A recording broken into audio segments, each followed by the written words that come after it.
Boot polish film दो छोटे बच्चे भोला और बेलू के इर्द गिर्द घूमती है। भोला और बेलू अपनी चाची कमला के यहाँ रहते हैं। कमला पेशे से एक प्रोस्टिट्यूट होती है जो भोला और बेलू को डेली भीख मांगने पे मजबूर करती है। यहाँ खड़े रहो और मांगो भीख। भोला और बेलू रोज रात को भीख में जुटाए रकम को अपनी चाची को देते थे और इसके बाद भी उसकी प्रोस्टिट्यूट आंटी दोनों को बहुत सताती थी। जॉन जो इनका पड़ोसी होता है उसे यह अच्छा नहीं लगता है।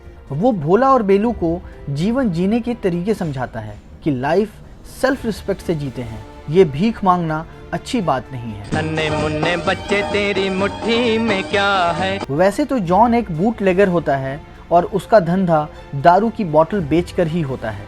जॉन के समझाने के बाद भोला और बेलू अपने भीख मांगे हुए पैसे से कुछ पैसे डेली बचाना शुरू कर देते हैं। भोला का सपना होता है कि वो एक शू पॉलिश किट खरीदे जिससे उसे भीख मांगने की जरूरत ना पड़े। हम भीख मांगना बंद कर रहे हैं, हम भी एक ब्रश और एक पॉलिश खरीदेंगे। जैसे तैसे भोला और बेलू जूते पॉलिश करने की किट खरीद लेते हैं, लेकिन ये बात उसकी चाची कमला को पता चल जाती है। वो भोला और बेलू को बहुत मारती है और अपने घर से निकाल देती है। अरे माँ तो सिधार गई और ये मुसीबत मेरे गले में डाल गई। तुम निकल जाओ यहाँ। भोला और बेलू अब अपनी जीविका शू पॉलिश करते हुए चलाते हैं, पर अचानक से बारिश के मौसम में उनका जूता पॉलिश करने का धंधा रुक जाता है। कस्टमर्स आने कम हो जाते हैं और भोला और बेलू की स्थिति फिर से खराब होने लगती है। उधर जॉन को गैर कानूनी शराब बेचने के जुर्म में जेल हो जाता है। भोला और बेलू को लगता है उन्हें फिर से भीख मांगकर ही काम चलाना पड़ेगा, बट भोला बोलता है चाहे जो भी हो जाए अब वो भीख नहीं मांगेंगे। मैं ये पैसे नहीं लूंगा बाबूजी, मुझे काम चाहिए। बेलू भीख के पैसे को उठा लेती है जिस पे भोला गुस्सा होकर थप्पड़ मार देता है। फिर हम देखते हैं पुलिस अनाथ बच्चों को पकड़ने के लिए आती है, जिससे दोनों भोला और बेलू अपनी अपनी जान बचाने के लिए भागते हैं।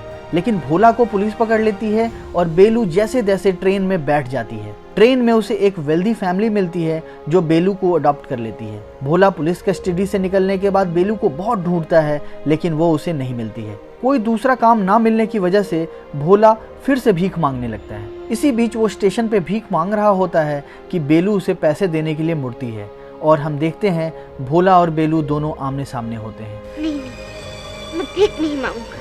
ये देखकर भोला वहां से भागने लगता है। बेलू भी उसके पीछे पीछे भागती है। बेलू की वेल्दी फैमिली भी उन दोनों के पीछे भागती है और लास्ट में हम देखते हैं बेलू की फैमिली भोला को भी अपने साथ ही रख लेती है। इस तरह ये फिल्म खत्म होता है। इस फिल्म को डायरेक्ट किया है प्रकाश अरोड़ा ने and it was produced by Raj Kapoor. Boot polish को 1955 के बेस्ट फिल्म से सम्मानित किया गया था। सो गाइस, मिलते हैं अगले एपिसोड में जिधर हम बात करेंगे 1956 की बेस्ट फिल्म के बारे में। If you like this new content then please like, share and subscribe this channel. See you soon.